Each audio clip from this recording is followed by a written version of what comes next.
Bonjour à tous. Donc aujourd'hui, un webinaire autour des volumes conceptuels. Je vous ai mis volontairement un petit sous-titre provocateur. Bon, d'abord, petite présentation rapide. Je m'appelle Timothée Birger. Je suis architecte diplômé d'État depuis 2012. J'ai travaillé une dizaine d'années en agence d'architecture et je suis formateur au sein d'Atlancad depuis 2022. J'interviens principalement sur des formations Revit, en initiation, perfectionnement et Revit famille, mais aussi pas mal de petites choses qui tournent autour de Revit comme Twinmotion, Dynamo ou pas mal d'autres choses. Atlancad, nous sommes une société de services et nous intervenons principalement auprès de Bonjour. professionnels de la construction et de l'industrie. Nous sommes une trentaine de collaborateurs et nous allons fêter l'an prochain nos 30 ans. Nous travaillons principalement autour de trois métiers. Premier métier, nous sommes intégrateurs Autodesk. Ça veut dire que on accompagne nos clients, on équipe nos clients et on les forme autour des solutions Autodesk. On a un deuxième métier qui est consulting BIM et IA au sens large, dans lequel on fait des formations, du consulting et des prestations spécifiques autour des sujets BIM et IA. Et on a un troisième métier qui est éditeur de logiciels et de développement spécifique. On a une cellule de codeurs en interne qui développe à la fois des produits catalogues sous forme de plugins et qui aussi fait du développement spécifique pour nos clients. Attaquons directement ce qui vous intéresse vraiment, le webinaire. Et ce webinaire ne parle pas de volume conceptuel. Bon, dommage, vous étiez là pour ça. Ce webinaire va parler de ce qui nous importe vraiment en architecture par rapport à la maquette numérique, c'est par où commencer un projet. On a déjà tous un petit peu notre idée. Et globalement, on peut les résumer de deux manières. La plupart, on va commencer avec des murs, des sols, des toits, des portes et des fenêtres. Il y a une autre technique qui est aussi pas mal répandue en maquette numérique, de travailler avec des pièces et des séparateurs de pièces. Si on regarde un petit peu plus en détail, donc travailler à partir d'objets du bâtiment. Travailler à partir d'objets du bâtiment, on va avoir une rigidité dès les premiers choix de conception. On va avoir des contraintes fortes, notamment liées aux contraintes techniques des objets. Et on va avoir des modifications complexes. Globalement, on fait souvent des choses rectangulaires et on va souvent empiler des rectangles à côté d'autres rectangles dès qu'on va dessiner avec des murs, des sols, des toits, des portes et des fenêtres. Modéliser avec des pièces et des séparateurs, ça marche pas trop mal. C'est juste qu'on va transformer notre programme en organigramme et notre architecture sera jamais qu'un résumé de cet organigramme. On aura souvent une architecture pensée en plan et une maquette numérique qui sera pensée comme une superposition de plans. Avec ces deux techniques, on perd en flexibilité dès les premières décisions. On va avoir des conceptions qui vont se figer très rapidement et on aura très souvent un décalage entre l'intention architecturale et le projet qu'on est en train de produire. Il en sort de la frustration, des blocages et surtout un sentiment d'incapacité. J'arrive pas à représenter ce que j'ai envie de représenter à l'aide de mon logiciel. Donc, je passe d'une idée qui était foisonnante et d'envie architecturale foisonnante à, globalement, des murs, des sols, dessinés le plus rectangulairement par rapport à ma vue de niveau. Et c'est normal. C'est normal et ça nous arrive à tous parce que les outils qu'on utilise sont des outils de construction. C'est des murs, des sols, des toitures, des portes, des fenêtres, des pièces. C'est des outils de construction qui servent à construire une maquette numérique. Sauf que concevoir un projet d'architecture, c'est pas construire un bâtiment. Concevoir de l'architecture, c'est pas construire. Et il va falloir trouver à distinguer ces deux éléments. Là, vous vous dites sûrement que je vais vous parler d'un outil extraordinaire, je vais vous présenter une fonction spécifique, etc. L'idée, c'est pas forcément d'aller parler d'une fonction. C'est de se dire, pourquoi à la place de dessiner des murs, à la place de dessiner des pièces, on dessinerait pas une idée? Une idée qu'on va faire évoluer qui va être notre intention architecturale qui nous servira à commencer notre projet, qui va nous permettre d'explorer ou d'évoluer autour de cette idée rapidement.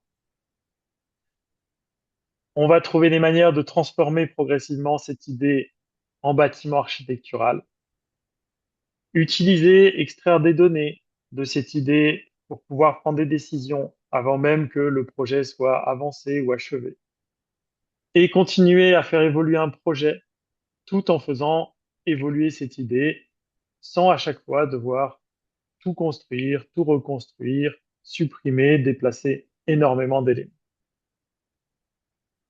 Ici, le principe, c'est de changer de logique. Plutôt que de commencer directement avec des outils de bâtiment pour créer un bâtiment, on va organiser ça sous forme d'approche progressive. On va d'abord partir d'une idée, d'une intention architecturale, pour tester, explorer et chercher les limites d'une forme. On fera évoluer ça vers un volume placé dans son contexte. Et on va pouvoir sculpter, modifier, ajuster ce volume. C'est ce volume qu'on viendra transformer progressivement en architecture.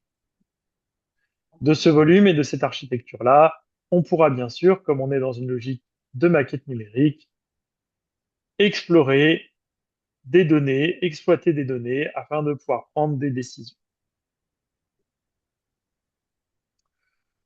Pour regarder tout ça ensemble, on va partir d'un grand poncif de l'architecture. Le terrain est déjà un volume et le projet dialogue avec ce terrain.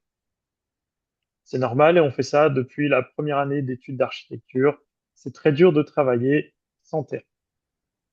Donc on va présenter ici, dans notre histoire, celui qui va être l'acteur principal.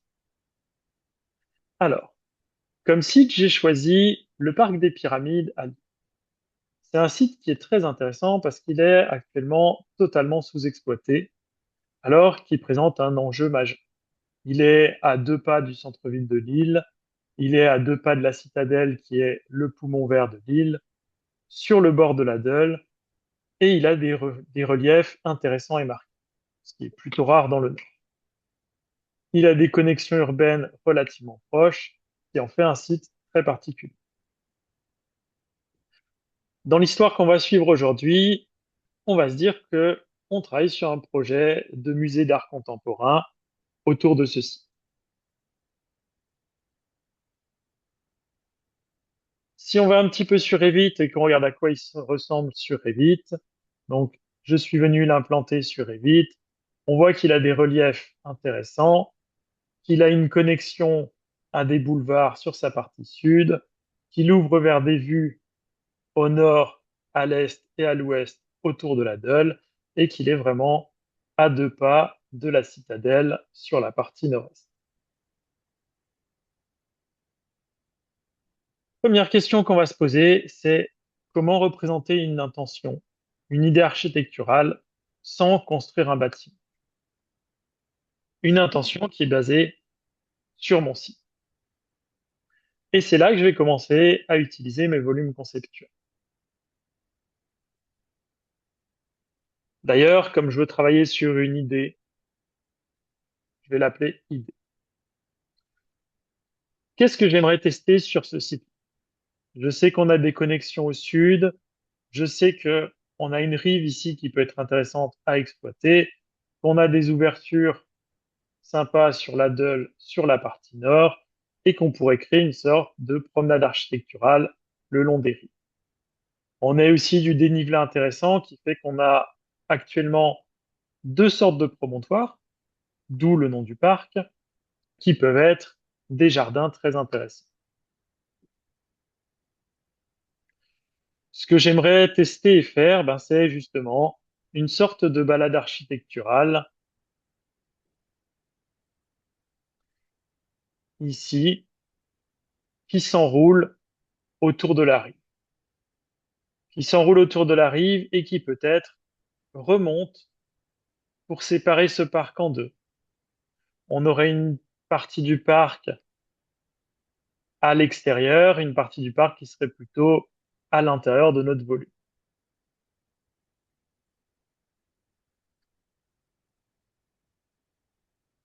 À cette idée, on va essayer de lui donner une forme.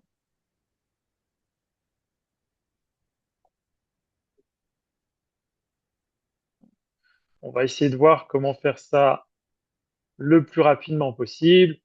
Je lui ai donné ici très rapidement une première forme.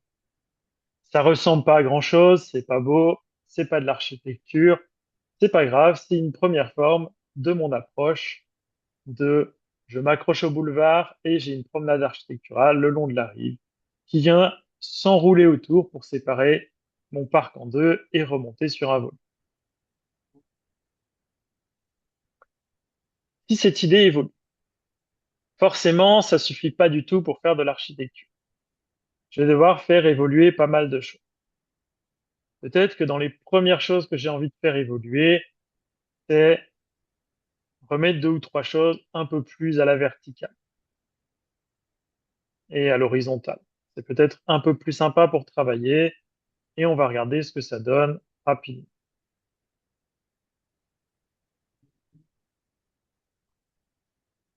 Peut-être que cette partie-là du volume pourrait devenir un peu plus large. Comme ça, on a un volume qui va en s'élargissant. Ça permettra peut-être d'avoir, par exemple, des fonctions techniques dans la première partie et dans la partie qui donne vraiment sur les vues, d'avoir les différentes salles du musée. D'ailleurs, comme c'est peut-être la partie principale, peut-être que ce volume-là pourrait être un peu plus haut. Un peu plus haut et puis, tiens, soyons fous, un peu plus évasé. On pourrait essayer de voir ce que ça donne. Moi, ça me plaît sur cette partie-là, ça fait une partie qui est relativement sympa, un volume un peu plus évasé et un peu plus haut. Ce volume-là qui reste la partie peut-être un peu plus technique, reste un peu plus en retrait. Bon, la courbe en elle-même, pareil, je peux être intéressé par la faire évoluer un petit peu. Essayer de déplacer un ou deux points, voir ce qui se passe si jamais, ben, en fait, elle prendrait plus haut de cette forme-là. J'avoue que pour le coup, ça me plaît pas du tout, je préférais quelque chose comme ça. Donc, avoir une forme un tout petit peu plus sympa à regarder. Bon, pour le moment, c'est une forme qui est irrégulière, mais qui se déforme de manière très régulière.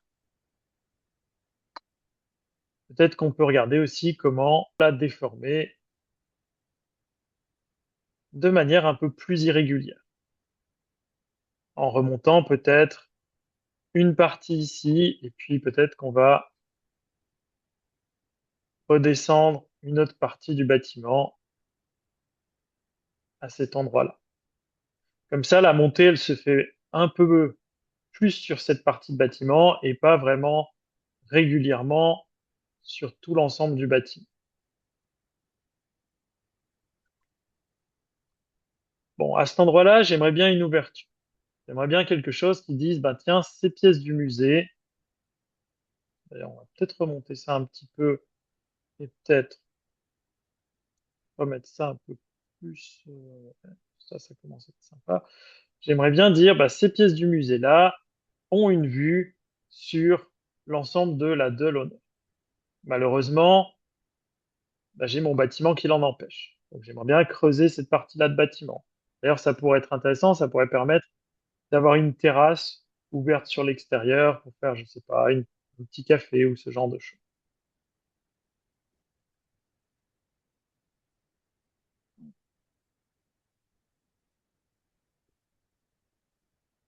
Donc on va essayer d'ouvrir un petit peu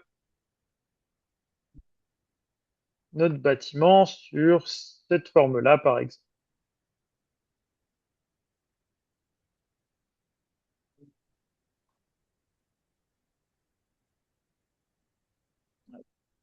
En regardant un petit peu ce que ça donne. Là, j'ai un premier jet d'ouverture. C'est pas ce qui me semble le plus sympa d'ailleurs. C'est très peu ouvert par rapport à ce que j'avais espéré. On va peut-être en profiter d'ailleurs pour remonter un petit peu ça, travailler un petit peu ça, peut-être l'ensemble de mon bâtiment. C'est très peu ouvert par rapport à ce que j'avais espéré. Et puis quand c'est ouvert, ça fait des murs verticaux qui me plaisent pas vraiment par rapport à l'ensemble de ma forme. Rien m'empêche de retravailler un petit peu tout ça. Rien m'empêche de dire que finalement, j'aimerais faire en sorte que ça fasse pas forcément des murs verticaux. J'en suis qu'au stade de l'évolution de mon idée. Donc peut-être que des murs inclinés, ça peut être un peu plus sympa. J'ai une idée qui me plaît déjà un petit peu plus. Hop, donc j'ai ce volume ici qui s'enroule toujours de la même manière, qui referme un petit parc. Ça devient assez sympa. Tiens, ici, j'aimerais qu'il y ait un décroché un peu spécifique parce que on a de la place pour le faire. On a un peu de dénivelé et on peut imaginer que, par exemple, entre ce morceau-là du bâtiment et ici, on est à peu près à l'horizontale, on pourrait imaginer un bâtiment semi-enterré qui formerait une placette sur cette partie-là et que cette placette viendrait relier la terrasse. On peut essayer de voir ce que ça donne si on modélise ça. Et on voit que comme je travaille toujours sur des idées, j'ai aucun besoin de travailler sur des vues en plan, sur des vues en coupe, etc. Je travaille principalement sur ma vue 3D, que je bouge d'ailleurs dans absolument tous les sens, suivant ce que j'ai envie de dessiner. Hop, on va faire un test d'un petit volume qui pourrait faire, par exemple, ça. Pareil, si au final il ne me convient pas, j'irai le modifier.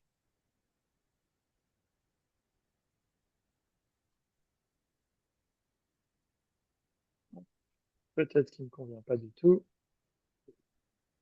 Tant pis, on va essayer autre chose. On peut peut-être essayer de diviser un petit peu ce volume-là et puis de faire quelques modifications à partir de ce volume.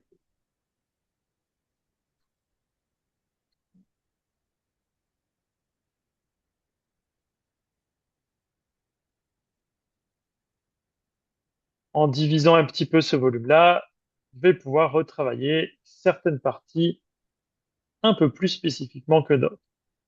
Essayer par exemple de retravailler certains points pour déplacer légèrement ma volumétrie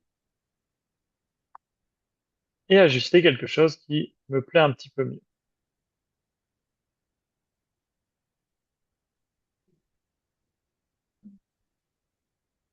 J'arrive à une forme un peu plus intéressante. Elle sera sûrement amenée à évoluer au fur et à mesure. Est-ce que je peux prendre déjà des décisions alors que mon projet, pour le moment, n'est encore que l'état d'idée? Pour prendre des décisions, qu'est-ce qu'il me faut? Globalement, il me faut un volume sur le que je peux visualiser, sur lequel je peux travailler. Ben, c'est bien, c'est ce que je fais depuis tout à l'heure. Et il me faut peut-être des données.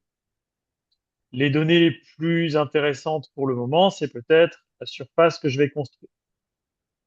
Parce que forcément, je pars d'un programme, j'ai un programme qui annonce telle surface, il faut quand même que je trouve une volumétrie relativement proche de ces surfaces. À l'aide du volume, sans avoir dessiné ni de sol, ni de plafond, ni de quoi que ce soit, je peux déjà récupérer une certaine quantité de données. Là, je récupère sur chaque niveau la surface au sol que je vais créer et la surface au sol totale. C'est sympa, je remarque que le niveau 0, qui servirait principalement pour des éléments techniques, est plus petit que les autres niveaux. Les deux niveaux principaux d'exposition, R plus 1 et R plus 2, c'est là où je vais développer le plus de surface. Et pour les salles un peu exceptionnelles qui auraient une vue un peu plus en hauteur, j'ai un peu moins de surface sur l'ensemble. Et ça me donne pour le moment 28 000 mètres carrés de modélisation.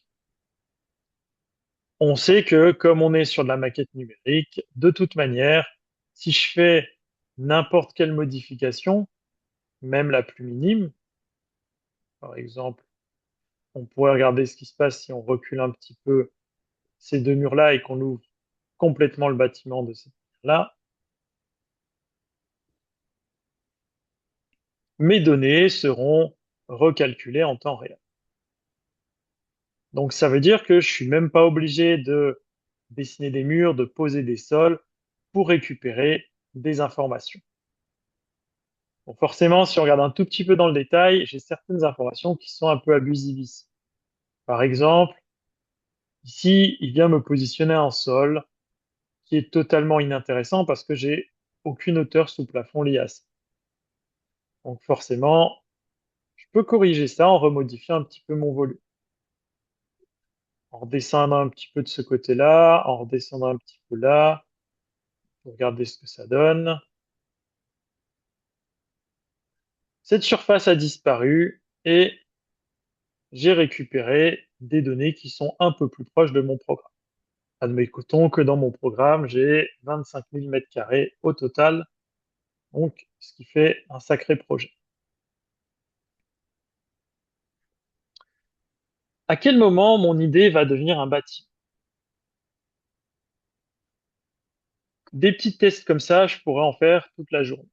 On pourrait passer toute l'après-midi ensemble à modifier les volumes, faire des volumes dans tous les sens sur ce site et tester plein d'opportunités différentes.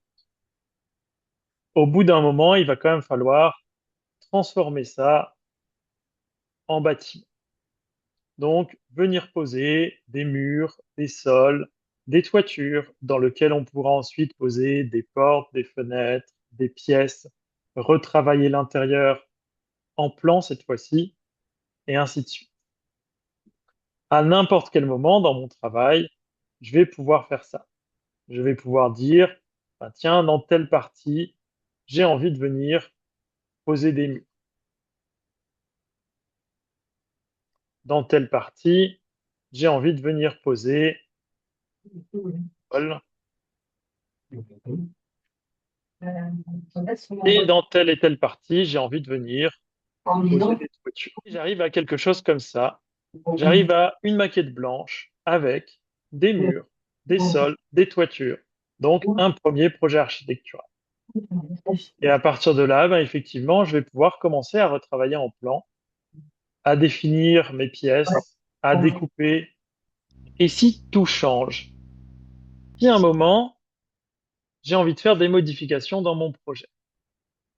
Finalement, je me rends compte que j'ai envie de revenir en arrière sur certains dessins de mon volume. Tiens, qu'est-ce qu'on pourrait faire ici? Ben déjà, on pourrait retravailler cette ouverture pour la faire un peu plus large.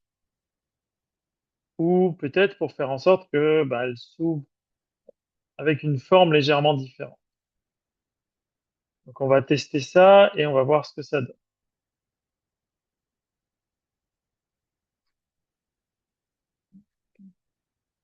Donc on va essayer d'ouvrir quelque chose comme ça, peut-être plus intéressant. Et peut-être qu'ici, on va essayer de remonter encore un petit peu. D'ailleurs, ça me plaisait pas trop ce biais dans ce sens-là. Peut-être qu'on va retravailler une forme plutôt comme ça. Peut-être que ça m'intéresse un petit peu mieux. Et au final, on va peut-être que c'est même la forme de base, ma promenade architecturale, que j'ai envie de corriger un petit peu, de revoir et de réadapter. Peut-être qu'on va se rapprocher du rivage un peu plus tôt ici. Ça me plaît pas vraiment. Ou peut-être qu'ici, on va longer le boulevard un petit peu plus.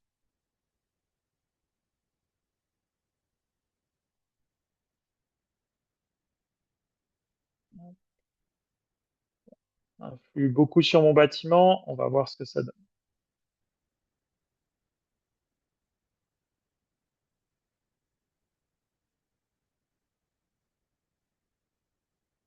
Donc, j'ai fait des modifications rapides dans ma volumétrie.